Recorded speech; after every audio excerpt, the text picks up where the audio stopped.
श्री कृष्ण बोले, धर्मराज युधिष्ठिर, कुरुक्षेत्र का युद्ध समाप्त हो चुका है। विजय तुम्हारी हुई, पर तुम्हारे हृदय में संतोष नहीं।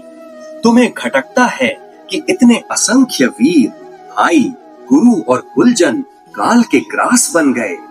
तुम सोचते हो कि उनका क्या हुआ होगा, उनकी आत्माएं कहाँ होंगी? क्या वे हमसे कुछ चाहते हैं? क्या मात्र अन्न और जल से वे तृप्त हो जाती हैं? पार्थ और तुम दोनों ने मुझसे यही प्रश्न किया, और आज मैं तुम्हें वो गुप्त रहस्य सुनाता हूँ जो युगों से छिपा हुआ है। मनुष्य के जीवन में 3 ऋण होते हैं: देव ऋण, ऋषि ऋण और पितृ ऋण। देव ऋण यज्ञ से उतरता है, ऋषि ऋण ज्ञान और तपस्या से, और पितृ ऋण तर्पण और श्राद्ध से। जो इन्हें निभाता है उसका जीवन पवित्र और संतुलित होता है, पर जो इन्हें भूलता है उसका वंश सूख जाता है।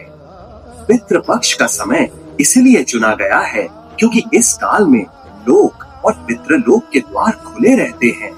आत्माएं अपनी संतानों से तर्पण की प्रतीक्षा करती हैं। जब पुत्र श्रद्धा से अन्न और जल अर्पित करता है तो वो सूक्ष्म रूप में पितरों तक पहुंचता है। अग्निदेव स्वयं उस अर्पण को पितृलोक तक पहुंचाते हैं। जैसे नदी का जल समुद्र तक जाता है, वैसे ही श्रद्धा का अर्पण आत्माओं तक पहुंचता है। युधिष्ठिर, एक कथा सुनो। काशी नगरी में एक ब्राह्मण रहता था जिसके पास धन धान्य की कोई कमी न थी, परंतु घमंड बहुत था। उसने कभी पितरों का श्राद्ध नहीं किया। उसका तर्क था, जब मैं देवताओं की पूजा करता हूँ तो पितरों का क्या महत्व। धीरे धीरे उसका घर उजड़ गया, धन चला गया, संतान रोगी हो गई। अंततः वो मेरे पास आया और बोला, हे माधव, मैं तो प्रतिदिन पूजा करता हूँ, फिर भी ये दुख क्यों? मैंने कहा, तुमने देवताओं को तो प्रसन्न किया, पर अपनी जड़ों को भूल गए। वृक्ष को पानी दोगे पर जड़ों को सुखा छोड़ोगे तो वो हरा नहीं हो सकता। उसने पितृ पक्ष में श्रद्धा से श्राद्ध किया और शीघ्र ही उसका घर समृद्ध हो गया। युधिष्ठिर ने मुझसे पूछा, प्रभु, गया श्राद्ध का महत्व सबसे अधिक क्यों है? सुनो धर्मराज, प्राचीन काल में गयासुर नामक दैत्य ने घोर तप किया।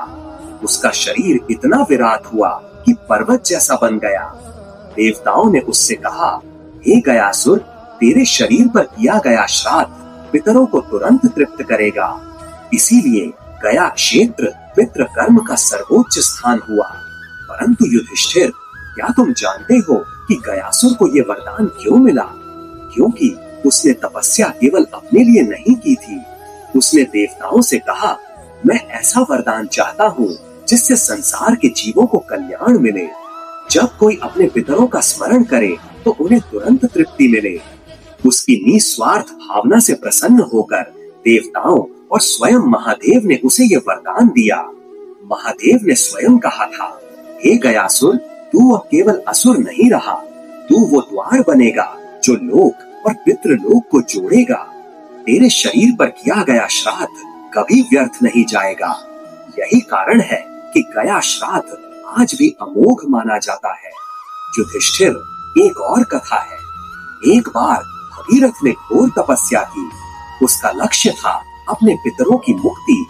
उसके पूर्वज कपिल मुनि के श्राप से भस्म हो चुके थे। वे सूक्ष्म लोक में बंधे हुए थे। भगीरथ ने सहस्रों वर्षों तक तप किया और अंततः गंगा को पृथ्वी पर लाया। महादेव ने गंगा को अपनी जटाओं में धारण किया ताकि उसका वेग पृथ्वी को नष्ट न कर दे।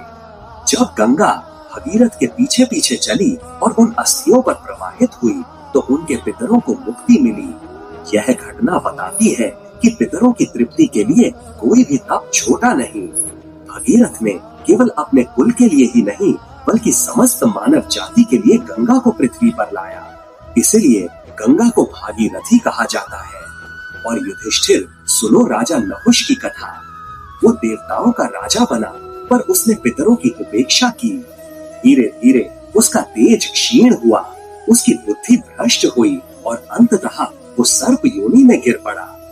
यह प्रमाण है कि पितरों का अपमान करने वाला चाहे स्वर्ग का भी अधिकारी क्यों न हो, अंततः पतन को प्राप्त होता है। यमराज ने भी एक बार मुझसे कहा, हे माधव, जब पितृपक्ष आता है तो हम पितृलोक के द्वार खोल देते हैं। यदि संतानें तर्पण करती हैं तो आत्माएं मुक्त होकर आशीर्वाद देती हैं।